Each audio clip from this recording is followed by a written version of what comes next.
আসসালামু আলাইকুম। শিল্পীস কিচেনে আজকে এক ভিন্ন স্বাদের রেসিপি দেখানো হবে।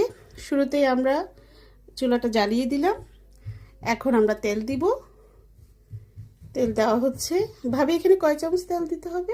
2 চামচ। 2 চামচ। 2 চামচ তেল। তারপর এই যে রসুন, পেঁয়াজ আর কাঁচামরিচ। তো রসুনটা আগে দিয়ে দিলাম। রেসিপিটা কি জানেন?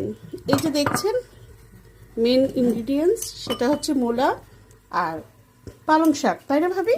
লবণ দেওয়া হচ্ছে পরিমাণ মতো। হ্যাঁ, পরিমাণ মতো। আচ্ছা আচ্ছা, পরিমাণ মতো লবণ।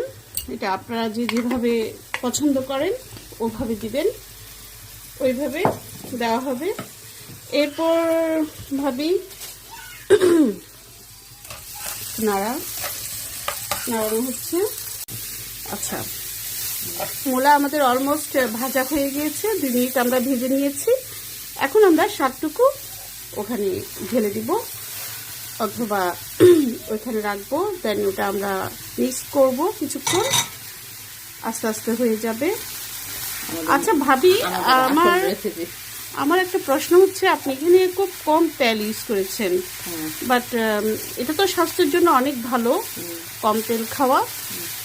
তো আমার খুব ভালো লাগলো আপনি যে তেল কম ইউজ করলেন। আমাদের এখন ওটা আমার খুব ভালো লাগছে, তেলটা কম দেওয়াটা। তো আশা করি খুব মজা হবে। আচ্ছা, এখন আমরা শাকটা পুরোপুরি দেওয়া হয়েছে, ঢেকে দিলাম। তো 5 মিনিট পর আবার আমরা আসবো, দেখবো কি অবস্থা শাকের। তো আশা করি আপনারা আমাদের সাথেই আছেন।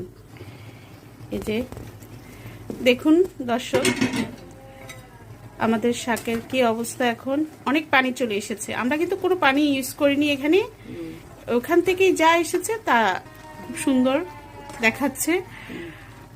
আশা করি মজা হবে, বোঝা যাচ্ছে।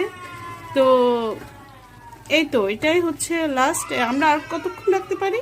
এই না, আর মানে যতক্ষণ সিদ্ধ না হয় আর পানিটা একটু না টানে ততক্ষণ পর্যন্ত আমরা আচ্ছা রাখবো। হ্যাঁ রাখবো। আর হয়তো 5-10 মিনিট, আরো 10 মিনিট অপেক্ষা। আচ্ছা, তো আর 10 মিনিট পর আবার আমরা, এই তো প্রায় শেষ।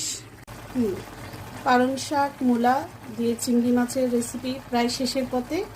এটাই আমাদের লাস্ট, মানে শেষ পর্যায়ে না প্রসেসিংটা।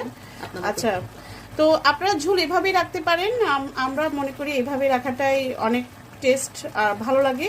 তবে আপনারা চাইলে আরেকটু শুকিয়ে নিতে পারেন পানিটা।